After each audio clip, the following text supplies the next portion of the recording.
Welcome to my channel. So before you, in this video, we're demonstrating creativity due to adversity. About 6 months ago, someone stole my arc rod oven. Now, I do a fair bit of arc welding, and typically I don't need the rod oven to heat up my rod to get the moisture out of the rod to actually run my beads. Although recently I used up all my new rod and I had to switch to some old rod, and that old rod had so much moisture in it I could not get an arc to light and or stay lit. The moisture was just too heavy inside the coating. The coating is a silica and paper mixture, and so it can absorb moisture rather easily. There's some other things like iron and stuff in it. If you ever look up arc rod, you can look up 6013, 6010, 6011. All their compositions for their coating are announced. So I'm not getting into that here. I'm just saying that the moisture content was too high to run the rod. So this is the standard typical rod that I'm using. Okay, it's a 6013 rod. It's roughly 12 inches or 13 inches. This is a Lincoln brand rod. Okay, I use Lincoln rod a lot because it typically has fairly decent characteristics, but I'd run other rods and had very high success rates. Lincoln was just what's available. I'm not here to promote them, but it is a typically decent rod. So this 6013 rod was good from the starting point to about where my thumb is, because it was inside a holster. And then the last portion was horrible because it was super wet. The problem was even this portion of the coating stopped this portion from arcing properly. So I could not get a good start on my rod because even though the moisture was up here, it still affected my arc capability down here. So it's good to have consistently dry rods, which leads me to the problem of having to make this device, because to purchase a rod oven is something like $350. They're not cheap devices, and this time in 2020, and it's now 2021, in 2020 I didn't have the ability to make the income to realize purchasing another $350 item. My income was dwindling, not increasing. So this is what I built to accomplish the mission in 2021 when I ran out of arc rod. Let me show you some of the characteristics. The top closes on itself and is got plates to reduce the heat loss while allowing evaporation to come out.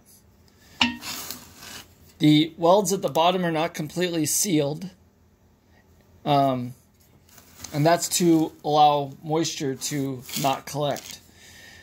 These baffle plates are to allow heat to hit them and then transfer heat towards the rod, as well as the thickness of this material, depending on the heat source that I can utilize.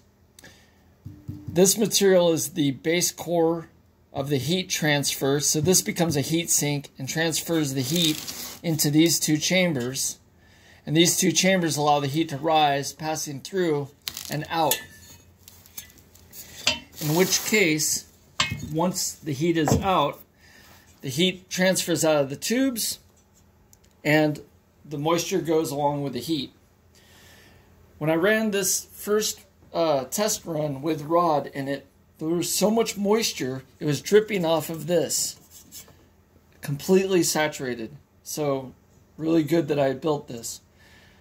This is just some old cheap scrap material that I had lying around. You can see a little piece of rebar for a handle. You know, I used a a nut and a bolt for the hinge. So this bolt runs through a nut. The nut is just welded to the case, and when it opens, it increases its distance because it's a screw away. And when it gets closer to closed, it gets closer to this pipe and seals a little bit better. But I don't want a perfect seal. When you're heating up water vapor, you don't want anything sealed because water vapor has the tendency to expand greater than the volume of the container. And it'll keep doing that until the container fails. And we call that an explosion. So nothing on this is sealed so that the water vapor can escape.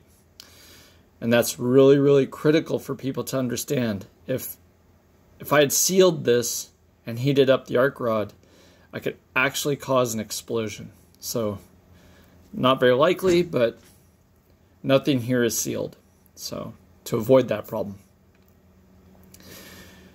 I'm not going to paint this again because the paint will just burn off in the process. I might, touch it up at the top or something to make the top semi nice looking, but the bottom will just keep heating and peeling, so I'm not going to bother painting the bottom.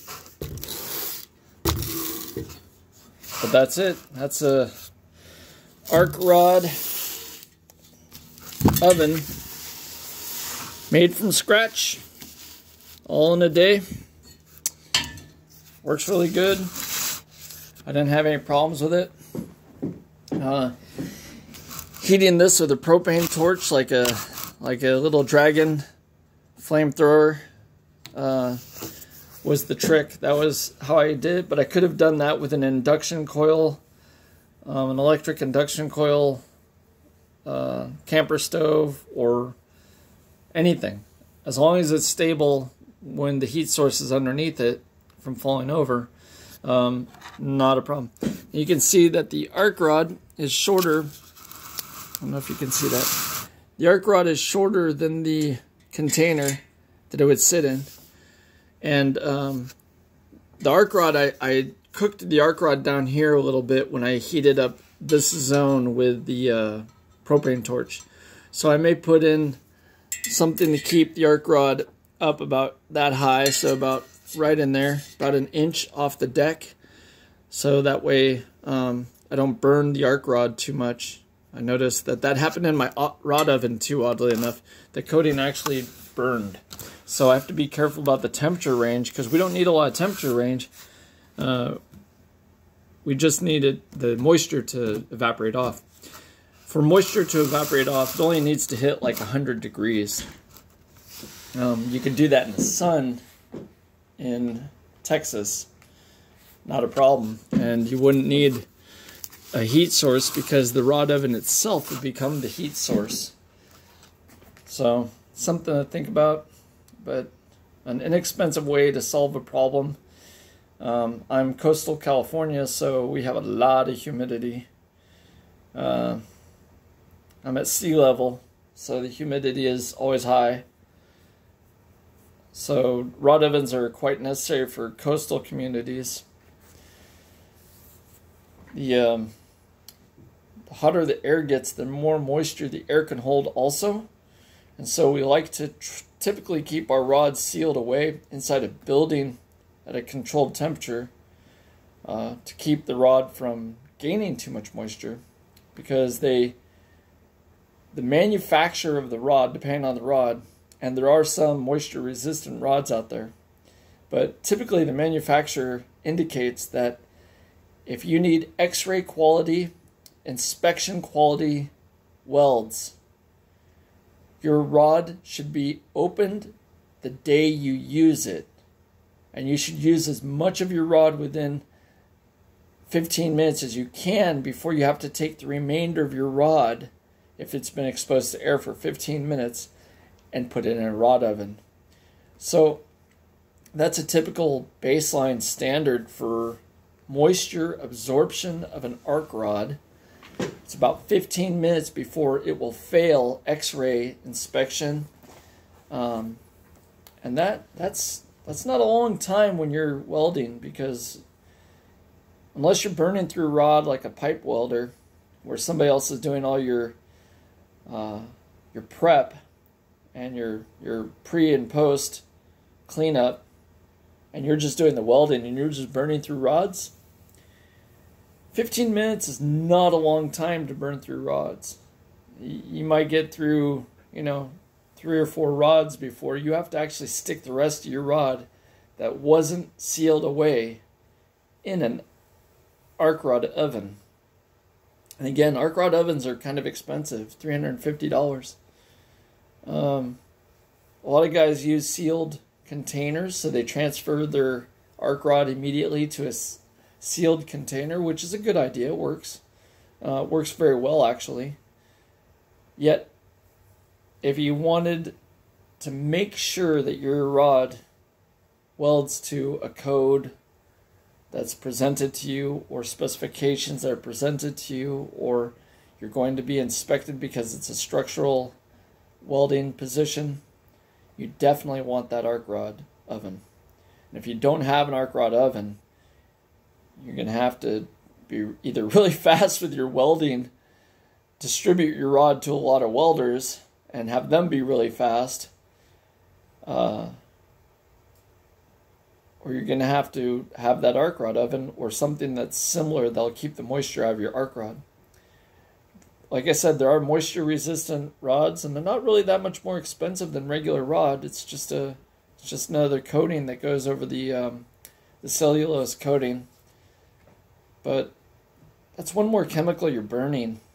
And I've noticed over the years, and I've been welding since I was about 22, so I've been welding for over 20 years, some like 23 years, and because I didn't wear a respirator when I was young, and I didn't wear gloves when I was younger, I noticed I got the shakes. Makes precision welding really difficult. And I noticed a lot of guys do not wear respirators, nor do they wear gloves of a significant nature when they're using chemicals out in the field. And that's going to affect them for the rest of their lives. So I'm not here to make any claims against anyone, and I'm not here to identify anyone as being a bad welder. But if a person's not wearing a respirator when they're welding, they should have at least a conversation from their general manager about their personal health and their health associated to the job.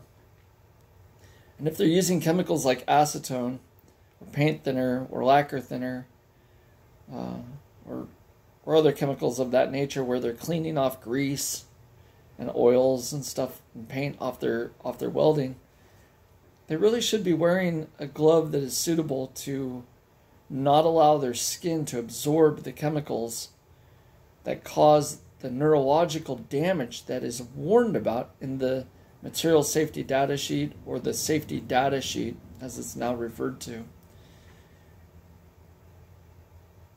America has a really nice OSHA standard, which is free to look up. You can always look up the compliancy regulations in OSHA. And every seller of hazardous materials has to have material safety data sheets, or SDSs on file, safety data sheets, or the ability to spontaneously give a client the information. And that's a baseline requirement for OSHA. And it's a good review point for a welder or a fabricator in general. It's really nice to know that there's a reason for the standards, and they're mostly having to do with other people's safety, not necessarily my safety or your safety, but the next person. Are we thinking consciously about, is the next person going to walk under a beam, and is that beam going to fail because of a bad weld, because somebody didn't use an arc rod oven and an inspector failed to inspect the weld and there's a crack in it, and that crack caused a failure in a overhead beam, and that beam falls and hurts somebody. That's how this happens. We actually do this through trial and error. People get injured, and inspectors come along and find out why the injury happened, and reports are filed, and recommendations are made to organizations like Lincoln Electrode, Lincoln Welders, on how to increase the safety of the user of their products. And that happens in all industry, both commercial and industrial. A lot of residential happens in a lot of residential too. You can't go and use any of your hoses outside your house without getting a warning about carcinogens or lead. So this is fairly standardly practiced in America. It may not be standardly practiced in other nations, but America's got a pretty good standard. And again, it's based on failure, and we've learned from those failures, and we're mitigating them and moderating them. And I'm not a structural fabricator. I'm not too worried about my welding. My welding is typically on ornamental objects, so I'm not going around trying to weld on bridges or high-rises or pipes that transport chemicals like oil or gas. It's not my job. But it is good to know that the information given with the equipment should be read, and it should be taken fairly seriously. The information is there for a reason, and it's there to keep you and your loved ones safe, your coworkers, and so forth and so on. Respirators are really cheap. They're within the $40 range. The cartridges that welders use are in the $15 range. So for around $55 plus tax and possibly shipping, you can have a really good HEPA filter personal half-mask respirator from companies similar to 3M. And you can have really high-quality air filtration personally. Now, that doesn't mean anybody else has got that air filtration, but that does mean the welder does. We can get really inexpensive fans that are really high volume. They move a high volume of air really cheaply. A 24-inch box fan can move a lot of air, a lot of cubic feet per minute, and that can be vented outside. And this is all low tech stuff. 110 volt 24-inch box fan costs you like $30. If you want to filter the air leaving your facility, high efficiency filter, pollen filter, it's like 97% efficient against stuff down to like 1 micron, is like $15. So for $35, you can filter your air fairly decently from particulate matter. And that's inexpensive. So between HEPA filtration and moving air away from the welder, these are not expensive. I have a shop vac in my shop, and I use that to suck away debris and particulate matter as it's flying away from my working surface. And the shop vac costs something like, it's a 10-gallon or 15-gallon shop vac. Fairly large one for home use. And that thing costs like $45, $55, something like that. I think I got mine used, so not too bad. And it's really not that hard to remove the dangerous substances from the air that welders are dealing with. But I see a lot of this where welders are welding. They're talking on YouTube and they're discussing their welds. But they're not wearing a respirator when they are welding, so they're not filtering their air. That's going to affect them later, whether they know that now or not. Those effects happen for a very long period of time. It's really hard to get heavy metals out of your body. There's a technique called chelation to remove heavy metals like lead and zinc and mercury and zinc's not too bad, but lead and mercury and other heavy toxic metals out of the body. And it's called chelation, and you should look up chelation. You can do it fairly naturally using things like cilantro and garlic added to your food supply. Or you can go to a medical doctor and have them cycle your blood for chelating and chelate your blood. That's a much more expensive process, but it's possible. People that get really high levels of mercury poisoning, they go through chemical chelation with doctors, and that removes a large portion of the mercury poisoning. Stuff to know about. Welders have other things, other problems like excessive iron intake because they're breathing iron welding fumes, silicosis from silica in the flux. Fiberglass is also silica, and that's the cutoff wheels. So when the cutoff wheels are disintegrating, and these are abrasive cutoff wheels, I should say. The abrasive cutoff wheels, when they're disintegrating, because that's how they work, they chip away a portion of the wheel while they cut through like sandpaper, except the sandpaper is renewing itself constantly by having a sharp edge all the time, by stripping itself down. So the edge of the cutting wheel is removing itself. Same with grinding wheels. The grinding wheels are reinforced with fiberglass, the really high quality ones, the 4.5 inch, 4 inch, 4.5 inch, 5 inch grinding wheels that we use, 7 inch grinding wheels, 9 inch grinding wheels. They're all fiberglass reinforced. Fiberglass is silica. So it's really important to know silica does not break down in the body.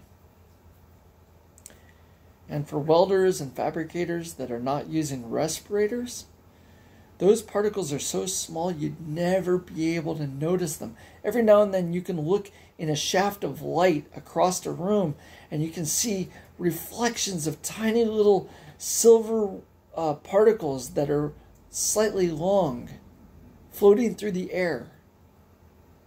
Oddly enough, those little tiny particles are fiberglass. And that is really, really bad for the lungs. The lungs can only extract so much material through phlegm and mucus, and what gets past the phlegm and the mucus, as silica is concerned, gets stuck in the lungs. And there's a term for it called silicosis. And there is no cure to silicosis. This is something that I take very seriously because when I was a young lad, I didn't wear respirators. Now, I'm not saying I have silicosis. I'm saying that what I did inhale when I was younger is never leaving my body. That's dangerous. That's something that young people don't have a tendency to think about. But as they get older, they start having medical conditions that lead to complications in their life and lead to deteriorating health. They wonder why. So I'm not here to point fingers or tell anybody that they're right or wrong, or my prior managers who did not inform me that I had to wear a respirator. I'm not here pointing fingers like that. I'm here to help you learn something from my mistakes and where I gained information through trial and error, and hopefully reduce the amount of mistakes made by the next person. This training is cheap and it's easy and it's low tech, and respirators are really not that uncomfortable. A lot of people say, oh, it's uncomfortable, it's stifling. It's really not. When I was younger, I thought that too, but I started using the half mask respirator, and it's kind of nice actually, because you don't have to talk to people because your voice is muffled. You got your ear plugs in because you don't want to hear all that noise from grinding and cutting and welding and vacuums and stuff. And you're wearing your face shield so people are not supposed to be engaging you because you're trying to protect yourself from flying objects. And the respirator is designed to fit underneath the welding helmet now. So the technology's come a long way.